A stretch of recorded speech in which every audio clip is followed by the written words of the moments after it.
first abortive attempt. Something went wrong.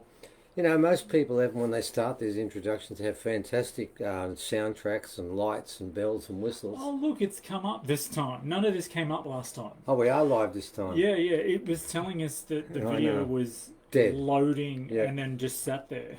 So, look, we don't have bells and whistles. We just have technological chaos. But we think we're here this time.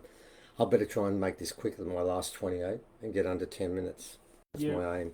Right. we can do it. No, we can't. But anyway, we're going to try. Ladies and gentlemen, I'm basically doing this not for an article which is coming up soon, but I'm basically doing this because we've had to make a major change to what's taking place on our presentation coming up Sunday week. Evan, you've got links on the side to where they can get to the Gubby people and also to our Next conference. next conference. There's two links there. Yeah. One about the mob from Gimpy and what they're going through, and you can get involved in that, and one if you want to join the conference. Now, what we've actually done is we got in contact with Dr. Rita Louise and explained the situation.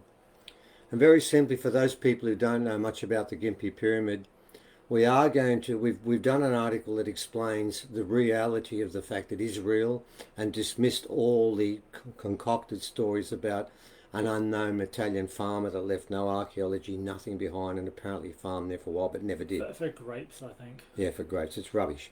And we've disproved that, but that's not what's going to be put up on the day. I'm not going to speak about the Gympie period much at all, nor is Evan. What we've done is we've changed that segment, and we're putting on that segment now Aunty Minnie Mace to begin with, who's going to talk about the Gympie Pyramid from her point of view. And then we've got two spokespeople from the Gubby Nation who are protecting the site, and that is Wit-boooka and Diane, isn't it? And they are Wit-boooka is actually the custodian of that land. It's acknowledged by both sides, regardless of what their opinion is. He has the right to be there. They've been arrested a few times recently, and last time around, I believe nearly 100 police came to arrest 4 people, and now the bulldozers are on that site. Now, ladies and gentlemen, I can't do a large talk about the site now. I'll go over 20, 30 minutes, won't I? I'm going to leave it with this.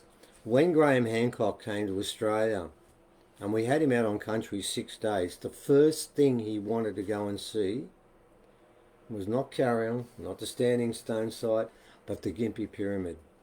And when he went there, he was really animated. I remember one stage he went to a wall, didn't he, Evan? And pointed to that wall, and he said, that comes straight out of South America. This is amazing, it's legitimate. It is legitimate, and the original people, the custodians, the Gubby people, have been saying that for quite some time, and they've been ignored. Now what they're going to do is that actually the blades have hit that area, and they are starting to dig into it right now. That changes everything. For me, this is no different than Juukan Gorge.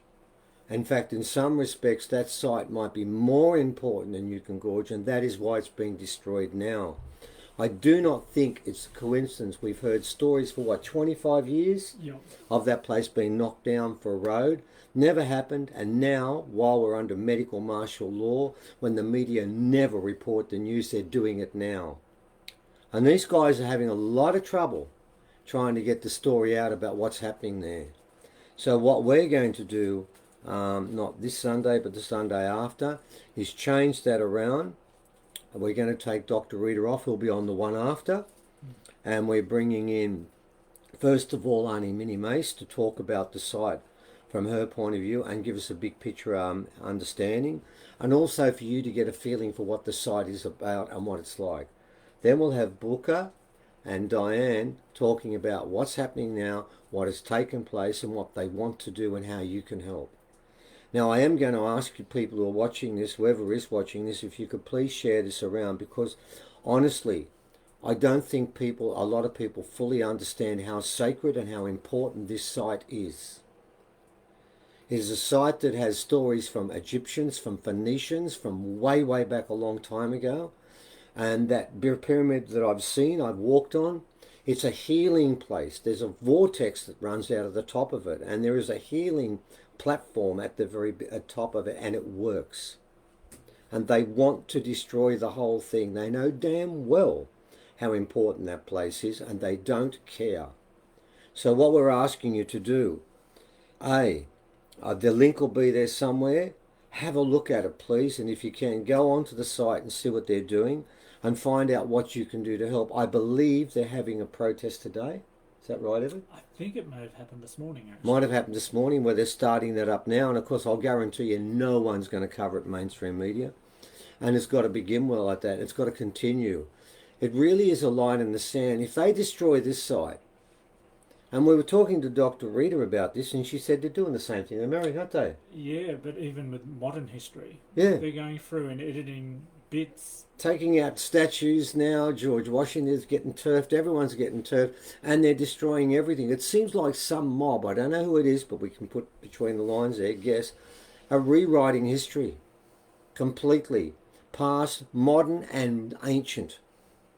And honestly, after you destroy the Gympie Pyramid, blow up, carry on, destroy the standing stone site. It really doesn't matter. You've just about done it all. This is a concerted, wrong attempt to do something. Why do you need 100 police to arrest 4 people? And by the way, Booker was allowed, it's acknowledged that it's his land, he's got the right to stand there. But he was still arrested, wasn't he? This is what's going on. We're asking you, to help in any way possible, and then come to this conference and maybe get other people to join in too if you can. So theoretically, ladies and gentlemen, that's why we've had to change our presentation. We don't have a choice. And just for those, the other parts of this, yes, we're still going to have Matthew Priestley. He'll be talking about what's taking place in Moree East Primary, infants rather, where dreaming stories become the curriculum for kindergarten years 1 and 2. And when the children come out of there, they'll come out of that school a different person than the one that went in there. So ladies and gentlemen, we're still doing that. And we've still got Sean on, haven't we? Yep. Talking about her struggle. And then we've got the rocks on. And what I am going to do, and I'm going to try and close here, Evan, very quickly. Yeah, because you're doing well. You're I only know. 7 I'm trying to minutes. erase this through very quickly today. When we're talking about the rocks, I brought one along, which is, I'm going to hold it up now, this one here. Now it weighs over 5 kilos, and ladies and gentlemen, we do know the academics did have a look at this, and they pronounced this 5 kilo piece of work here, which by the way, we know what it is. They pronounce this as an axe, and as you can see, it's been used as an axe, and there's the point there. By the way, how do you make a point like that and shape a rock like this? And this is a coat, and you'll learn a lot more about this rock. But it isn't an axe. It's nothing that mundane, is it, Evan? Oh, it's much, much more than an It's a axe. killing rock. And what you're going to find out is we're going to tell you the story about this killing rock, how it works. And by the way, it does work. And there's quite a long story about how this rock got here and the 2 that are with it. They're in formation right now. This rock was taken out of formation, which means right now, Evan, we're unprotected. Quick. So that's why it has to be quick. It's got to go back very quickly. But if you come to our online conference, you'll find out how that killing rock started. And it started by trying to kill me. And then we came to an agreement. Then 2 of its friends came from elsewhere. And that was an interesting story because those 2 friends threatened to kill the person that was there unless she sent them to us, and that's Rosmulda. And she rang up and said, I've got really bad news, I'm sending you rocks. And I thought, what are you talking about? We always enjoyed having rocks. She said, not these ones. These ones are different. So we are going to do a story again about the rocks. We're going to show you more rocks.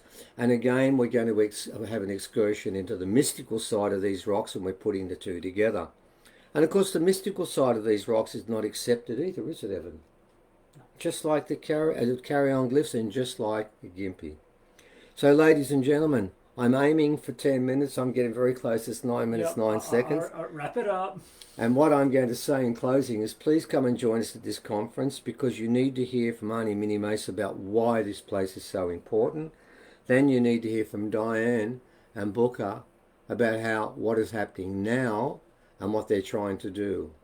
And very simply what they're trying to do is to lie, to deceive, and to steal.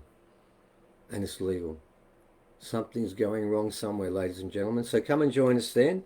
I'm going to leave you now. I'm going to hit the off button. Do it now, please, Evan, because it's going to be under 10 minutes. And we're finishing up on that.